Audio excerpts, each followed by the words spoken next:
What's up, everybody? KleverKrok back once again with Week 5 recap of the GTA Season 3. So this week was kind of similar in some of the common threads of mistakes and good plays made. Most of the matches were pretty straightforward when it came to one side or the other. I think the closest match we had was a 4-0 this week. So nothing super close, but I think there's some important stuff to talk about. So anyways, I'd like to go ahead and introduce Justified, aka David Helton, coach of the Because I'm Zubatman. Hey guys. And second, we have, I can't remember your coach name, but Chase Greif, coach of the Richmond Raikous. What's your coach name again? Jasperious. Jasperious. Haha. Okay, I remember it now because you just said it. Yeah, there you go. All right. So, anyways, we're just gonna go through and we'll play the match on normal speed, and we're just gonna kind of talk about things that we noticed that were things that should be aware of, by both sides, and maybe other people can watch it and be aware of those mistakes as well. Or good plays, because there was some really cool stuff. There was some unfortunate moves and confusion also among most of the matches. So without further ado, we're going to start with the first match being the Kentucky Krookodiles versus the Black Ice. So we'll go ahead and start it. I noticed that there are a few things here. Being the coach of the Krookodiles, I knew that Sableye was a really good answer to most of his team. So I led with it, and there have been a couple situations where Magic Bounce has just not been known by the opponent, or not really knowing what Magic Bounce does completely. And so I think that was one huge hole in the Black Ice's plan to take down Sableye, just alone Sableye, but the rest of my team for that matter. The fact that I was able to set up on the Ferrothorn, who wasn't able to do anything because it was burned at that point, but also as you'll see later in the match, the Durant tries to use entrainment, which I'm not sure if it works on Ghosts being a normal type move. Sometimes those things do still work. However, on Magic Bounce it does not work. So that was another crucial mistake, I think. And other than that, I felt like that was the biggest thing, is he probably should have switched out of Ferrothorn, turn 4, instead of staying in and trying to let it go down, because I had set up so much to where there was almost no way for him to defeat my Sableye at this point. Not even with the scrappy Kangaskhan, which I don't think he had. So, the only other thing I would say is always bring Fake Out on Kangaskhan. Just always do that. That's just a rule of thumb. Bring Fake Out on Kangaskhan because it's free damage on almost anything, and then you can use Sucker Punch and other stuff. And I'm not sure if it would have mattered in this case, but I've noticed that Fake Out has not been used yet on the Mega Kangaskhan, and so I'm not sure if he's just bringing it and choosing not to use it, hoping he can do more damage with something else, or what. But that's something I would really like to see on that. So Chase, what do you have to say about this match? Any thoughts? Please learn what Magic Bounce does. It's so crucial to winning to know the abilities. And when you just continuously Toxic or Thunder Wave, when it just gets bounced back at you, there's just no chance of winning at that point. You continuously do the same thing and it all fails. You gotta change your strategy, or don't do it in the first place. Learn abilities, and he had a good chance. I'm not gonna say he had the best chance the way his team set up, but he did have a good chance of knocking down and preventing the 6-0 by Sableye, but because he continuously was Magic Bounce, that kind of put a damper on his situation. David? Yeah, I mean, it just came down to magic bounce and then letting it set up.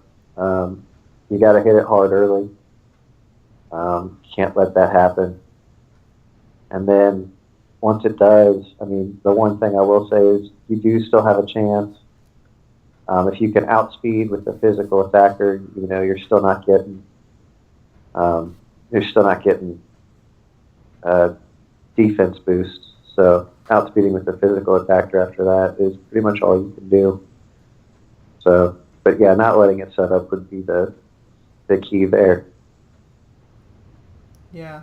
One thing I forgot to mention was that this is not specific to the Black Ice or how the coach of the Black Ice has ran their team so far. It does have to do with them, but also you'll see that it is still the case with two other teams that we'll talk about later on, is that they've yet to bring any different Pokemon than the same 6 they've brought the past 4 weeks, and then into this week the same 6 as well. And so I'm not sure if they're switching up their moves at all or keeping the same move sets and everything all the same, maybe just changing items, I don't know, but still bringing the same 6 Pokemon even with different move sets is still a pretty risky and difficult thing to do because you become predictable. So, well, I guess we'll go ahead and move on to the next match between the non-essential NPCs and the Maple Grove Gengars. Now, these are the other two teams that I will mention have yet to bring anything outside the 6 that you see here to their matches, and so I'm not sure if it's just not as much preparation or if they think that that's just their best Pokemon or what, but I would encourage these teams as well to maybe bring some other things because there's just some huge holes in their teams that can really be exploited, and it's going to be really predictable to know how to counter their team completely when it comes to each future week. But Chase, go ahead and take it away. All right, so like you said, their 6 has been stable this entire time. You've got some great offensive presence on Mass 47 with Feraligatr and the Drapion and Golurk. You've got nice walls in Torterra and Gliscor, and then Electros is really good for special walls. And then on NPC side, Gardevoir is just awesome. Lucario is great for wall breaking. A couple good walls too. It's just a really fun time. Now, you shouldn't try to Volt Switch on Torterra because it's ground. That's rookie mistake. I guess typing would help here too. And then it's just a stall battle at this point. We just get as many toxic spikes and various stealth rocks as we can. And then we rapid spin later on, but, that's beside the point. I believe we rapid spin at least. It's been a while.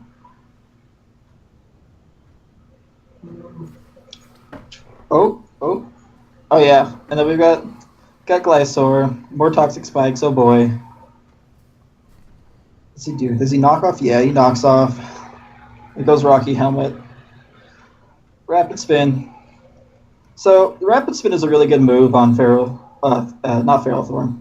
What are you? Fortress. Rapid spin's a very good move on Fortress because it's really the only Pokemon that can learn Toxic Spikes, and Stealth Rocks, and still have Rapid Spin. It's not what I would normally do. I like to run a little Explosion on there myself, but, it's a very effective set.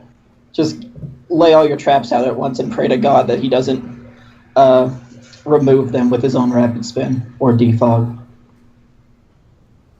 This is just a typical stall battle till we get rid of Fortress, and then a lot of fun things happen right now. There we go. Feraligatr gets the first kill. Feraligatr's a monster. I really like him. Crunch is a really good move. But you shouldn't have left Feraligatr in against a electric type. Maybe switch to Golurk because you knew he was gonna electric you. This is a pretty good situation for either really both sides. It's just a matter of whoever moves first. Which Destiny Bond's a really good play on Gardevoir. He did that last week, as mentioned in the Season 4 video.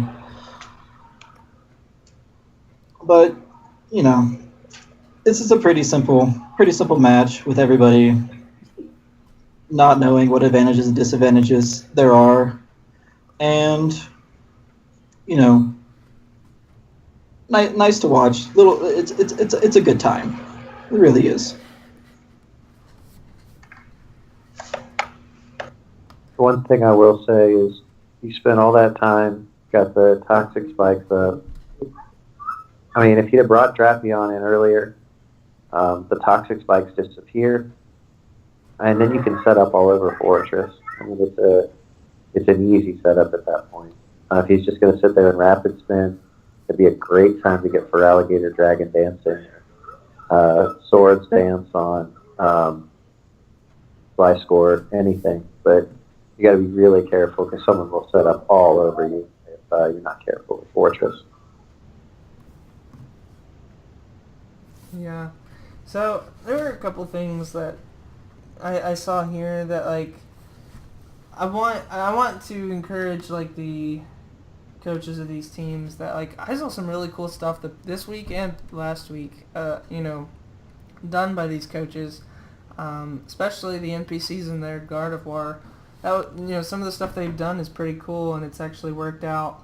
However, I really have a hard time like understanding some of the moves they do, and I know that maybe I'm not in the moment and maybe it was just a bad prediction, like the Thunder Punch onto the Golurk or the Volt Switch onto Torterra.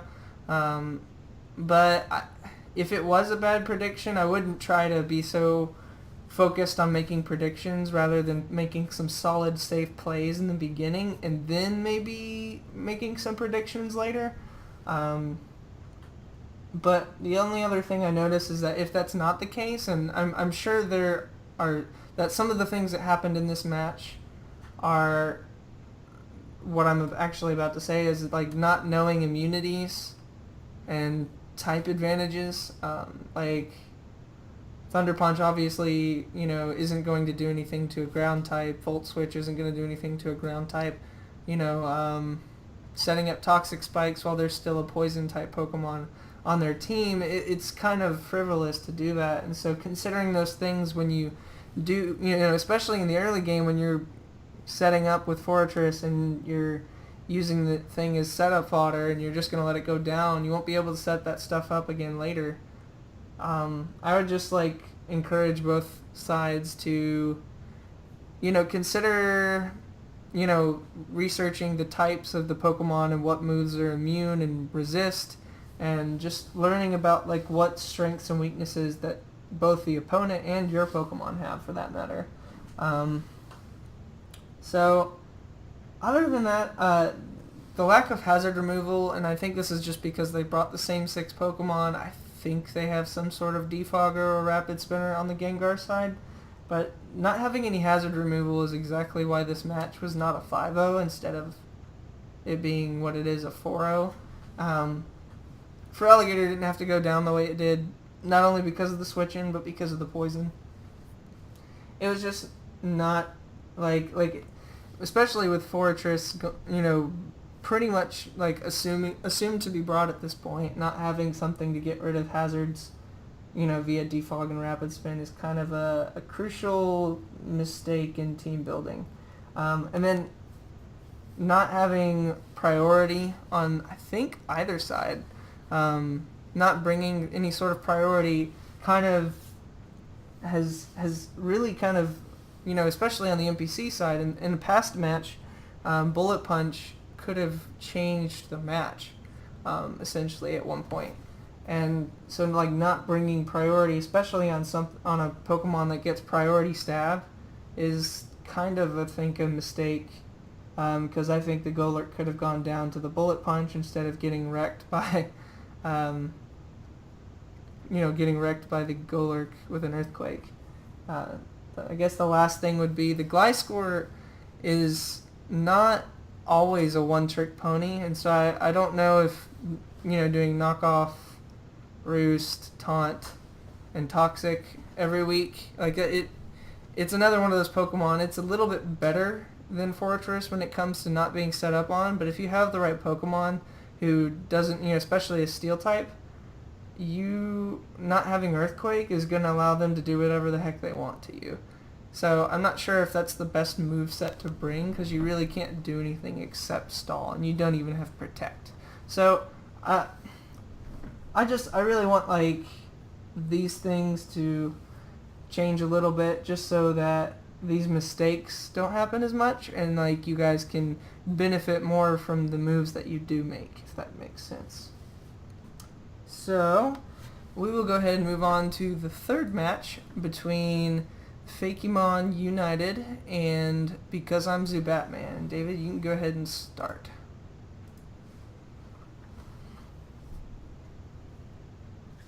Well, I can say that early on, I get outplayed in a big way here. I had the U-turn that I brought, that I opted out with on Landorus. Looking back on that, I probably should have just Earthquake. I had him either scarfed or banded, so I think it would have been fine. Now, I will say I had damage calc. I had a plan with Manaphy minus the burn. I had, what's the berry that increases speed? Salac Berry.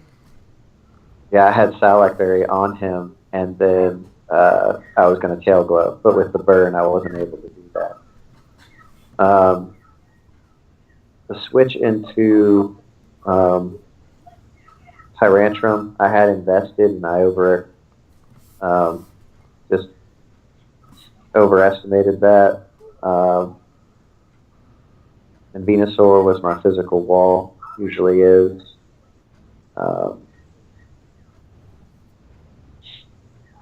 So, I mean, the match comes down to, I mean, he's got me where he wants me pretty much right now. It comes down to right here when I switch out in the Clefable and get the immunity on the Dragon Pulse, and then he's about to bring in Chandelure and try and set up with me. The problem there is that I have access to recovery where he doesn't. So I knew that even if we did draw this thing out all the way, that I would be able to eventually take him down. And so just whittling away, like you got to know what's going on here, because once he gets to the point where I can whittle him down, it's over. So, and for those of you who don't know, Clefable has the ability Magic Guard, so he only takes damage from attacks. That means that once I get him set up, you can't Toxic him. You can't. There's really nothing you can do as far as specially. The only thing that you really can do there is get him before he sets up or hit him hard physically. So, yeah, like I said, I got outplayed in a big way early. He just tried to set up with Clefable instead of going straight into Aggron and forcing the switch and keeping the momentum on his side. That's really all I got. Yeah, I'll add that, like, I think it would have been cool for Isaac to have brought Imprisoned Chandelure as a response to the Calm Mind Clefable. I know that's a bit of a stretch because it doesn't always, like, Clefable doesn't always bring Calm Mind. It might bring Stored Power instead, but it would have been a good idea, I think, to just have something else, because really, outside of the Aggron, there's no other answer on his team for this Clefable. Blissey walls it, but it still can't, at the point that it's set up right now, it doesn't matter how high the special defense is. There's just no way to take it down at this point. So I think switching out from the Chandelure and reducing the pressure and allowing him to set up instead of be offensive kind of got, into the game there. Even if it wouldn't have made a huge difference, I think he had a lot better chance had he brought Psyshock on the Latias, and then, also had stayed in with Chandelure, because Psyshock might have been able to do enough damage if it wasn't super, super bulky, which it could have been. But I had him bulky defensively. Yeah. So I mean, Psyshock could have done something, and it might have taken half his team to take it out, but I still think he had a chance of taking it out. But once he switched out, he lost all of his momentum and any pressure he had, and it was a sweep at that point.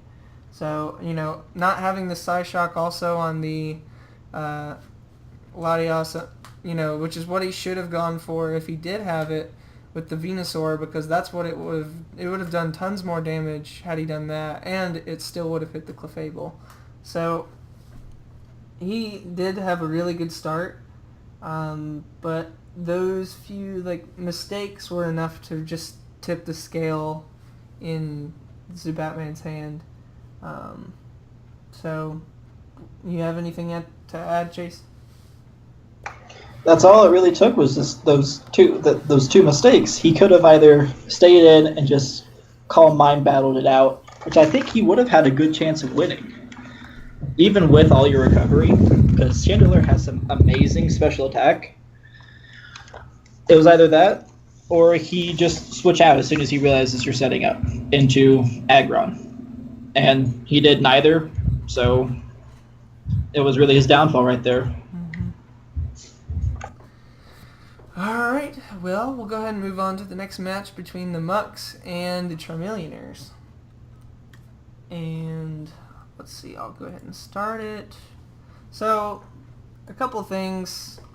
The Mew has kind of done, even though it's worked, pretty well for the most part, when it's been brought, it's done the same thing each week, where it taunt, sub, nasty pot, baton pass. Taunt, sub, nasty pot, baton pass. And he could have expected turn 1 for that taunt to come and could have gone for damage or could have switched out, but that's fine. I mean, it's not the most predictable thing, So the sub, and then I have a feeling the Thunderbolt would have been enough to break the sub, but he kept going for Volt Switch, when he...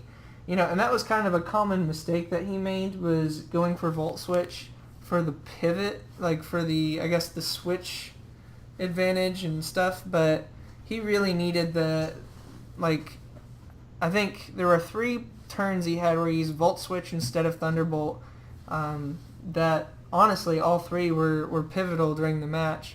The Sucker Punch there was good, but, not being able to break the sub the 2 times that it was brought up, allowed for safe switch-ins and for, just more pressure on the Mucks that didn't need to go on him, really.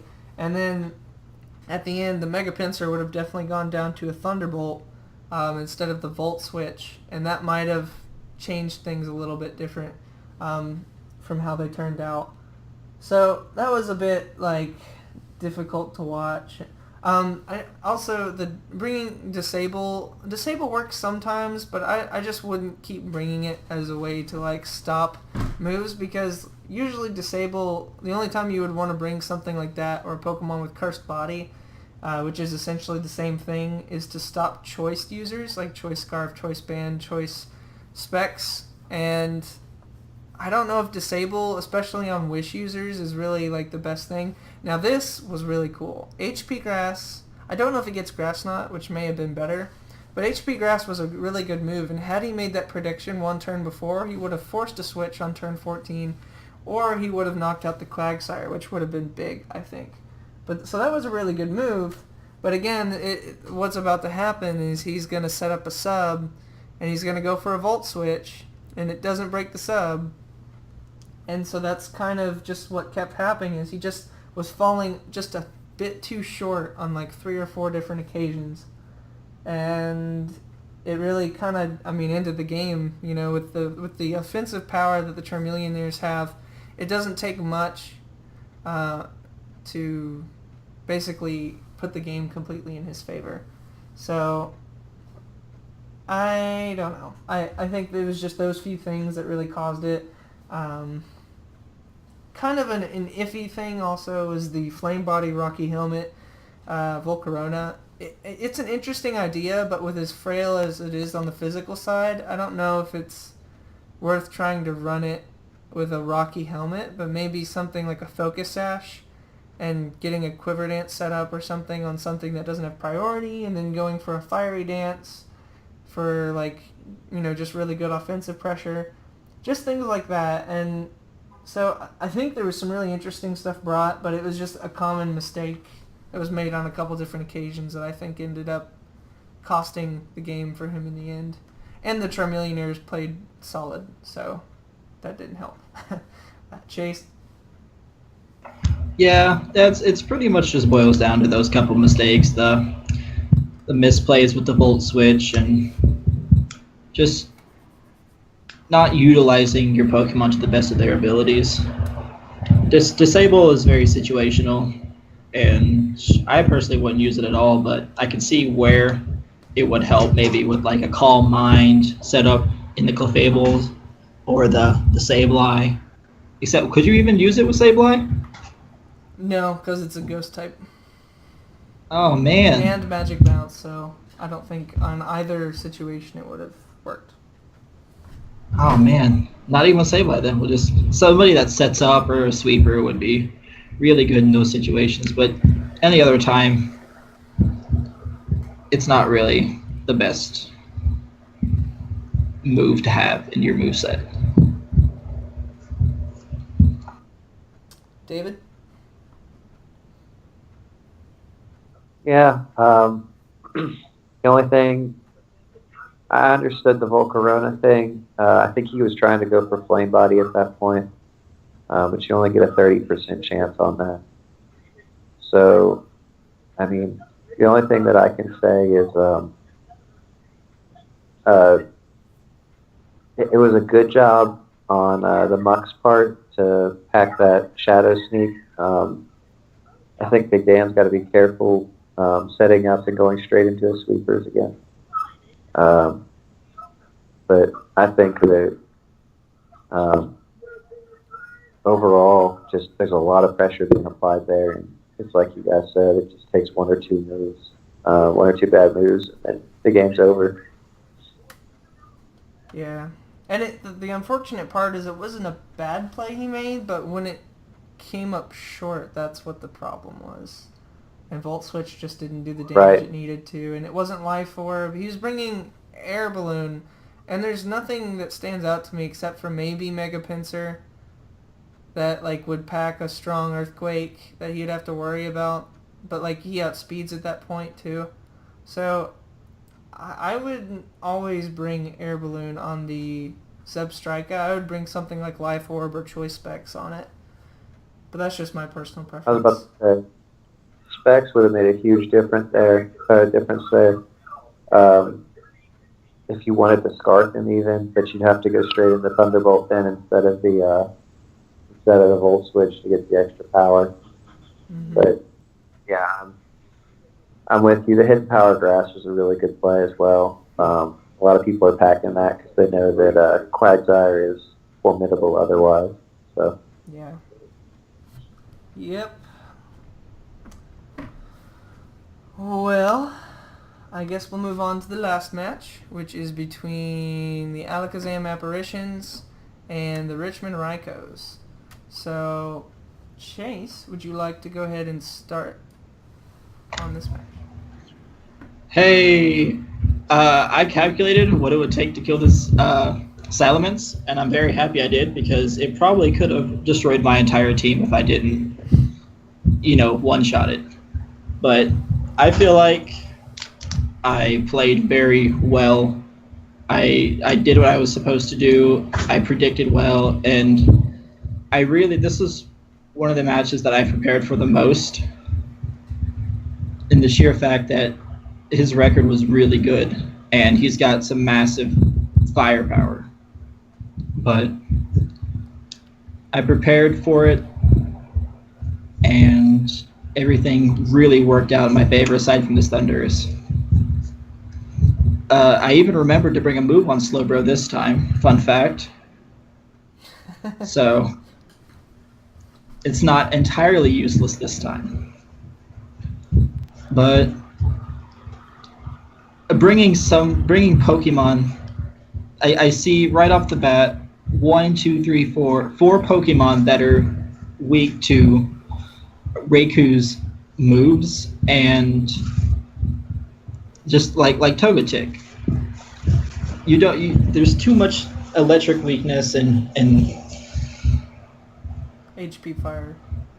yeah, it's just a bad situation to have 4 Pokemon that are weak to one of my biggest sweepers in the same game. And if he may have brought different Pokemon, it could have very well turned out in the opposite direction where he would have won.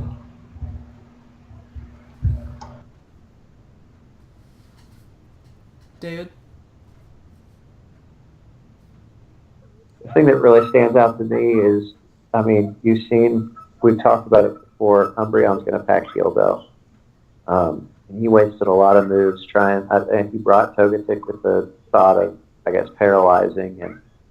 And so I think you're wasting a whole lot of moves there. I mean, he's going to come in, he's going to heal Bell, and he's going to take away all those statuses.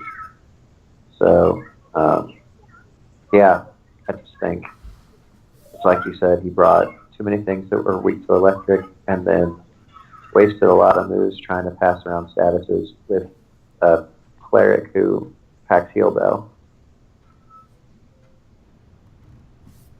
Yeah, there wasn't... I mean, outside of Mega Salamence potentially being an answer for Raikou, which usually packs HP Ice, but in this case it would have been an even better answer for Raikou because he was packing HP Fire instead. Letting it go down like that early, I understand the first attack, it was a bit risky because Gorbis probably had Ice Beam, which it did, but you could assume that being a water type that's a kind of setup fodder. I could justify the first attack to get it down to the sash, but now it outspeeds you, so it can just take the Ice Beam and then Baton Pass into something else. So it probably would have been a good idea to switch into a Azumarill at that point, or something else that could take an Ice Beam, like maybe the Mamo. So losing Mega Salamence on turn 2 is absolutely crucial, especially because one Dragon Dance probably would have been enough to break his whole team later in the game. So I don't know, that was pretty big, losing that. But then he came back and he was able to take out the Thundurus, and I thought those were a series of good plays, like going for the knockoff, and it ended up hitting the Thundurus really hard, and then switching out to the Mamo to protect the electric attack and getting the Ice Shard off to take it out. Those were some good moves there, some really good predictions and just solid plays in general. Hidden Power, because it's special, I don't know if it's the best thing to use on a Mamoswine since it's a lot more physically offensive.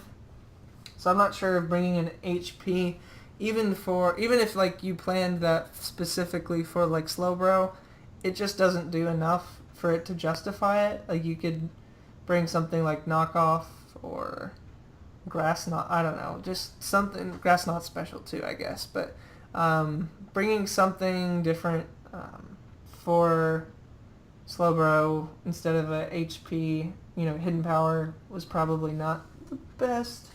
Then also, the Umbreon really kind of just couldn't be broken, and because of that, his whole team was able to stay healthy throughout the match by Heal Bell and Wish, and he couldn't do anything about it.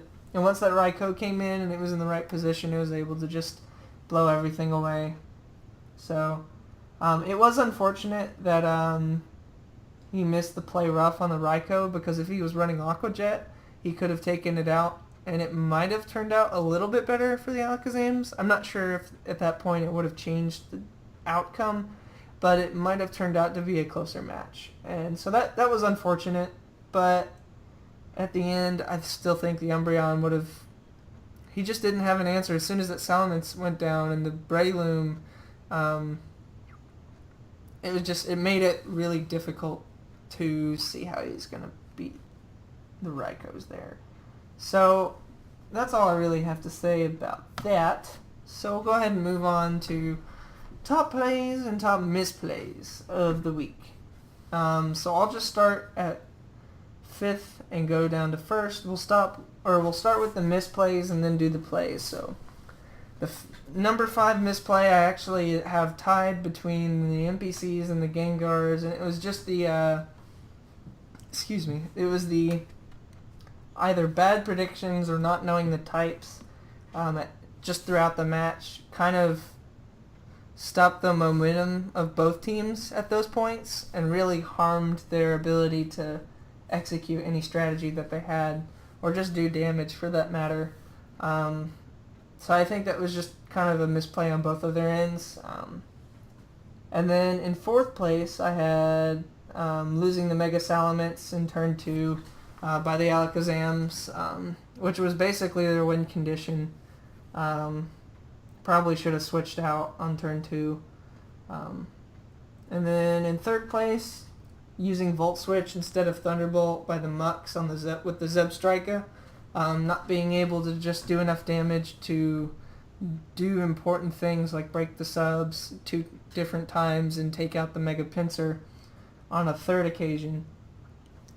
And then in 2nd place, I have switching Chandelure out on the Clefable, or as you guys put, not switching in the Mega Aggron almost immediately. That pretty much ended the game there. And then 1st place misplay was the Black Ice, not switching out Ferrothorn on turn 1 or 2 of, against the Mega Sableye of the Krookodiles, because once 2 or 3 of the Calm Minds were set up, it was pretty much decided. Even with like a Choice Specs